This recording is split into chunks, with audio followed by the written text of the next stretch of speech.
আমরা কোথায় আউযুবিল্লাহ পড়বো আর কোথায় বিসমিল্লাহ পড়বো, অনেকেই এই বিষয়টা পুরোপুরি ধরতে পারেন না যে আউযুবিল্লাহ কোথায় পাঠ করব আর বিসমিল্লাহ কোথায় পাঠ করব। যেখানে যেটা পাঠ করার দরকার, যেখানে যেটা পড়ার দরকার সেখানে সেটাই পাঠ করতে হবে। বিসমিল্লাহির রহমানির রহিম বা বিসমিল্লাহ এটা পাঠ করতে হবে যেই কোনো ভালো কাজের শুরুতে, যেই কোনো বৈধ কাজ, যেই কোনো ভালো কাজের শুরুতে কি পাঠ করতে হবে? বিসমিল্লাহির রহমানির রহিম পাঠ করতে হবে। বিশেষভাবে কোনো কোনো হাদিসে কোনো কোনো আমলের শুরুতে বিসমিল্লাহ পাঠ করার কথা বলা আছে, সেখানে সেই আমলের শুরুতে, সেই কাজের শুরুতে বিসমিল্লাহ পড়তে হবে। যেমন খাবারের শুরুতে বিসমিল্লাহ পাঠ করতে হবে, মসজিদে প্রবেশের সময় বিসমিল্লাহ পাঠ করতে হবে, বাসায় ঢোকার সময় বিসমিল্লাহ পাঠ করতে হবে, বাসা থেকে বের হওয়ার সময়ও কি করতে হবে? বিসমিল্লাহ পাঠ করতে হবে। এ হলো বিসমিল্লাহর বিষয়।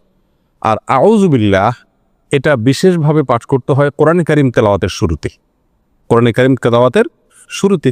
আর কোরআনে কারীম তেলাওয়াতের শুরুতে আউযুবিল্লাহ বিসমিল্লাহ উভয়টা পাঠ করব, নাকি শুধু আউযুবিল্লাহ পাঠ করব, নাকি শুধু বিসমিল্লাহ পাঠ করব, নাকি এক এক জায়গা পাঠ করব? অনেকগুলো প্রশ্ন আসে কি আসে না। এটার উত্তর হলো, যখন আমরা কোরআনে কারীমের তেলাওয়াত শুরু করব, সেটা নামাজে হোক, নামাজের বাইরে হোক, যে অবস্থায় হোক না কেন, যদি আমরা কোরআনে কারীমের তেলাওয়াত শুরু করি তাহলে আউযুবিল্লাহ পাঠ করতে হবে, আউযুবিল্লাহ পাঠ করতে হবে। অনেক উলামায়ে কেরামের মতে ওয়াজিব, অনেক উলামায়ে কেরামের মতে সুন্নাত। আল্লাহ সুবহানাহু ওয়া তাআলা সূরা নাহলের 98 নম্বর আয়াতে ইরশাদ করেছেন, ফাইযা ক্রাআতাল কুরআনা ফাস্তাইজ বিল্লাহি মিনাশ শাইতানির রাজীম। সুতরাং যখন তুমি কোরআন পাঠ করবে তখন তুমি শয়তান, বিতাড়িত শয়তান থেকে আল্লাহর কাছে আশ্রয় প্রার্থনা করবে, অর্থাৎ আউযু বিল্লাহি মিনাশ শাইতানির রাজীম পাঠ করবে। এটা হলো যখন কোরআন তেলাওয়াত করবে। তাহলে আমরা নামাজে যখন হাত বাঁধবো, হাত বাঁধার পরে সানা পড়ব, এরপরে আউযু বিল্লাহ পাঠ করব, কারণ আমাকে সূরা ফাতিহা পড়তে হবে। সূরা ফাতিহার পর আরও সূরা পড়তে হবে, সেই জন্য আমাকে শুরুতে কি পড়তে হবে? আউযু বিল্লাহি মিনাশ শাইতানির রাজীম পাঠ করতে হবে। এটা সুন্নাত। এটা হলো যে কোনো কোরআন তেলাওয়াতের শুরুতেই। আপনি যে কোনো মজলিসে একটু কোরআন তেলাওয়াত করতেছেন, আপনি একটা কোরআন আয়াত কোনো এক জায়গায় তেলাওয়াত করতেছেন, এমনি কোরআন খুলে তেলাওয়াত করতেছেন, যখনই আপনি কোরআন তেলাওয়াত করবেন, সেটা নামাজে হোক, নামাজের বাইরে হোক, আপনাকে কি পড়তে হবে? আউযু বিল্লাহি মিনাশ শাইতানির রাজীম এটা পড়তে হবে। আমাদের দেশে বেশিরভাগ মানুষ আমরা কোরআন তেলাওয়াতের শুরুতে বিসমিল্লাহটা খুব গুরুত্ব দিয়ে পড়ি। মাশাআল্লাহ, বিসমিল্লাহ পড়ে কি করি? তেলাওয়াত শুরু করি। আউযুবিল্লাহ বেশিরভাগ মানুষ তেলাওয়াতের শুরুতে আমরা পাঠ করি না, অথচ তেলাওয়াতের শুরুতে বিসমিল্লাহর চাইতে আউযুবিল্লাহর গুরুত্ব বেশি। আউযুবিল্লাহ পাঠ করতে হবে। তেলাওয়াতের শুরুতে কি পাঠ করতে হবে? আউযু বিল্লাহি মিনাশ শাইতানির রাজীম পাঠ করতে হবে। সেটা আপনি সূরার শুরুতে পড়ুন, সূরার মাঝখান থেকে পড়ুন, এক আয়াত পড়ুন, আধা আয়াত পড়ুন, কোরআনের যে অংশই পড়ুন না কেন, যখন শুরু করবেন কি দিয়ে শুরু করতে হবে? আউযু বিল্লাহি মিনাশ শাইতানির রাজীম, এটা দিয়ে কোরআন তেলাওয়াত শুরু হবে। বিসমিল্লাহির রহমানির রহিম এটাও কোরআন তেলাওয়াতের সময় পড়তে হবে, কিন্তু কখন সেটা? বিসমিল্লাহির রহমানির রহিম কোরআন তেলাওয়াতের সময় পাঠ করবেন সূরার শুরুতে। কিসের শুরুতে? সূরার শুরুতে। সূরা তাওবা যেটা 10 নম্বর পারায় আছে, এই সূরার শুরুতে শুধু বিসমিল্লাহ নাই, সেখানে আউযুবিল্লাহ দিয়ে শুরু করবেন যদি ওখান থেকে তেলাওয়াত শুরু করেন। আর যদি আগে থেকে তেলাওয়াত শুরু করেন, সূরা মাঝখানে পড়ে, তাহলে কিছুই পড়তে হবে না, ঢালাওভাবে পড়ে চলে যাবেন। আর অন্য যে কোনো সূরার শুরুতে, কথার কথা, আপনি নামাজের ভিতরে সূরা ফাতিহা শুরু করতেছেন, তাহলে সূরা শুরু, তাহলে এখানে আউযুবিল্লাহ পড়বেন, পরে আবার কি পড়বেন? বিসমিল্লাহ পাঠ করবেন।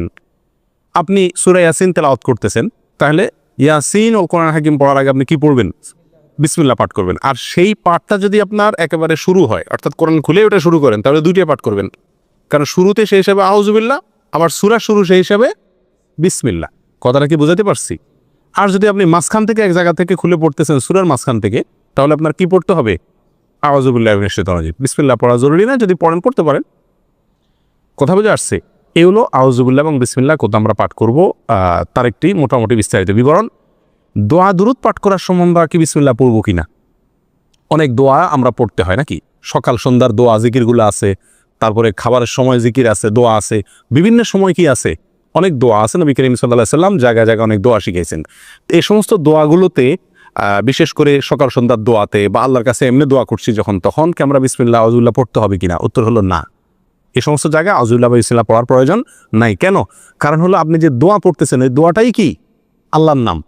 ওই দোয়া পড়া মানেই হলো আল্লাহর নামে জিকির করা। অতএব সেখানে আবার আল্লাহর নাম নিয়ে আলাদা জিকির করার প্রয়োজন নাই। আর তাছাড়া সে সমস্ত জায়গায় এই বিসমিল্লাহ পাঠ করার কোনো নির্দেশ কোরআন এবং সুন্নাহয় বর্ণিত হয় নাই। কথা বুঝে আসছে? কিন্তু এছাড়া যে কোনো বৈধ কাজ এবং ভালো কাজের শুরুতে কি পাঠ করতে হবে?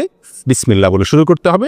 হাদিসে আসছে নবী সাল্লাল্লাহু আলাইহি ওয়াসাল্লাম ইরশাদ করেছেন, কুল্লু আমরিন যী বালিন লাম ইউবদা বিবিসমিল্লাহি ফাহুয়া আবতার ওয়া ফি রিওয়ায়াতিন ফাহুয়া আকতা।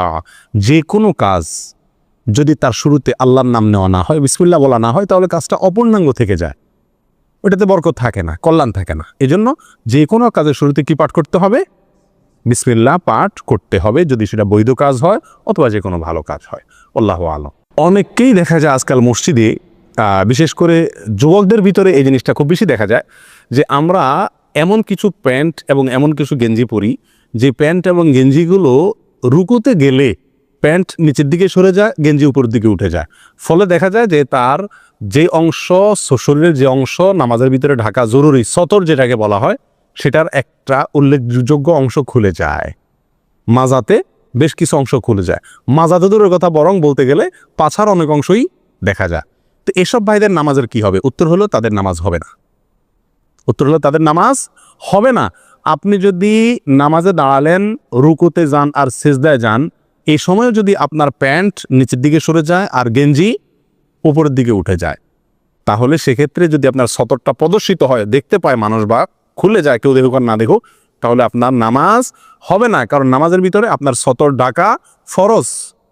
নামাজের ভিতরে সতর ঢাকা ফরজ। আর পুরুষের সতর নাভি থেকে নিয়ে হাঁটু পর্যন্ত এবং কাঁধের উপরও কিছু থাকবে। তো এই যে নাভি থেকে হাঁটু পর্যন্ত ঢাকা ফরজ, আপনি যখন রুকুতে গেলেন তখন ফরজটা ছুটে গেল কি গেল না?